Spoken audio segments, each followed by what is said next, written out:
శ్రీ శివాయ గురవే నమః. ఈరోజు సోమవారం. శివనామస్మరణ.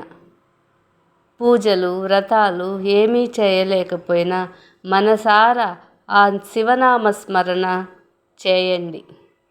మన వెంట వచ్చేది మనము చేసుకున్న పాపపుణ్యాలే. మనిషి జీవితం ఎవరిది? ఎప్పుడూ శాశ్వతం కాని జీవితం. నీటి బుడగ లాంటిది మనిషి జీవితం. నీటి బుడగ ప్రవాహంలో పయనిస్తూ ఎప్పుడు ఎక్కడ చిట్లిపోతుందో ఎవరికీ తెలియదు. అలాగే ధనం కూడా శాశ్వతం కాదు. కానీ మానవుడు జీవించినంత వరకు ధనాన్ని సంపాదించాలి. తన భార్య బిడ్డలకు ధనం అనేది నిలవాలి. తమ భార్య బిడ్డలు ఎవరిని చేయి చాచి అడిగే పరిస్థితిని తీసుకురాకూడదు. కాబట్టి ధనం శాశ్వతం కాదు అని చెప్తారు. కానీ మనిషి జీవించినంత వరకు ధనం శాశ్వతమే.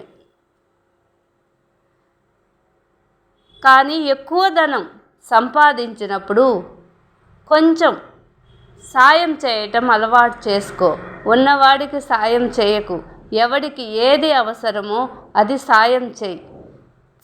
తెలుసుకొని సాయం చేసినా అది ఎంత పుణ్యమో.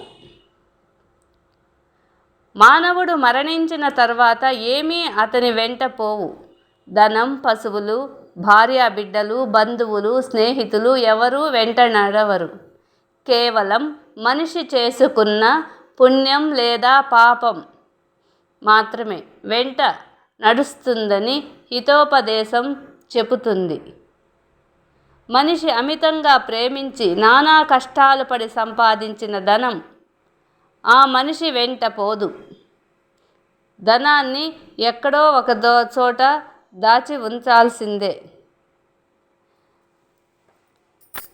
కానీ కుటుంబానికి ధనం సంపాదించి ఉంచటం వలన ఆత్మస్థైర్యం పెరుగుతుంది. ధనం శాశ్వతం కాదని పెద్దలు చెబుతూ ఉంటారు. కానీ జీవించినంత వరకు ధనాన్ని మనస్ఫూర్తిగా ధనం నిలవాలని కోరుకోండి. మీ వెంట తోడుగా ధనం అనేది ఉంటుంది. ప్లీజ్ సబ్స్క్రైబ్ చేయండి, షేర్ చేయండి, లైక్ చేయండి. ఉన్నన్ని రోజులు ప్రతి అవసరానికి ధనం అవసరమే.